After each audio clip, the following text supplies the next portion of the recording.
Today we're going to discuss Chapter 16 in your textbook, the structure of the central banks. Our main focus, in this chapter we're going to talk about the Federal Reserve, but we're also going to talk about the European Central Bank.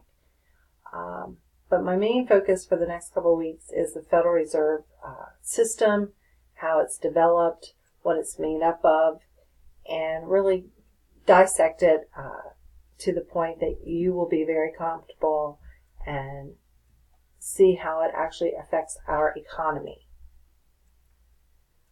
My first question to you, though, today is the Federal Reserve Act, what year was it passed? What year was the Federal Reserve actually established?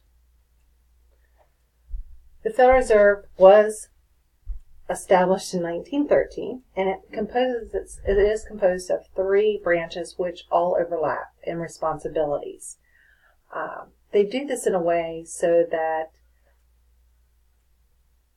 it's not controlled by just one person making the decisions.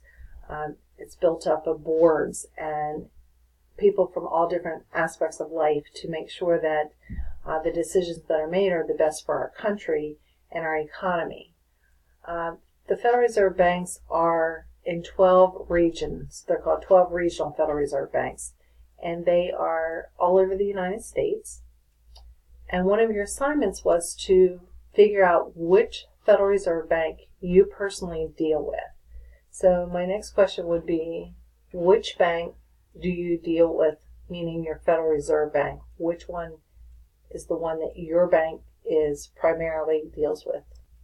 Most of us are going to be dealing with the Federal Reserve Bank of Philadelphia. A few of you may be New York City or both. It depends on which bank, if you're with Citicorp, Chase, and which area that you will be dealt with. So we will discuss that a little later and get a little deeper into that. I'm just going to do a quick overview of some of the other components today. Another area that we're going to really get into is the governmental agency, which is called the Board of Governors of the Federal Reserve, which is located in Washington, D.C. And then another area would be the Federal Open Market Committee. So there's a series of advisory committees that make up the recommendations for the Board of Federal Reserve Banks. We also have private banks that are members of the system. I'll give you an example of a private bank. M&T or PNC would not be considered a private bank. A private bank would be a local bank, like Taylor Bank, County Bank, Community Bank. These banks are made up from individuals that got together. Most of them are businessmen that decided they were going to open their own bank.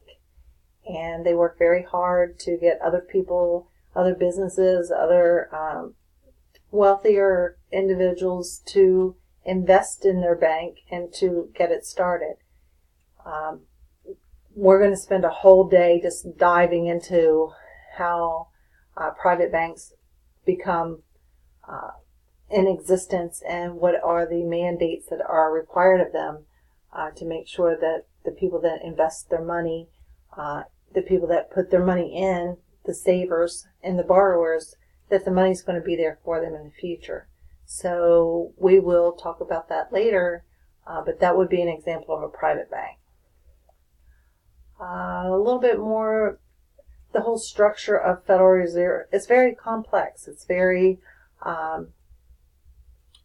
it's made up to a structure in which that it creates the system of checks and balances that reduces the tendency for power to concentrate at a center. It talks about that the Federal Reserve is requires that all national banks, and that would be your Citicorp, your Chase Manhattan, that they belong to the Federal Reserve. Not all banks have to be part of the Federal Reserve.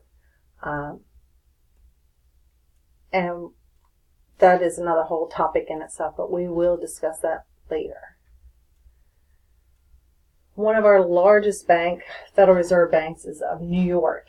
It has the largest gold vault in the world. All the gold belongs to the foreign countries and international organizations like the International Monetary Fund. It is also the largest of the 12 Federal Reserve banks. All 12 have cash vaults, but only New York has the gold. New York makes up 1/5 of the Federal Reserve Bank employment. This map actually shows you the 12 Federal Reserve locations.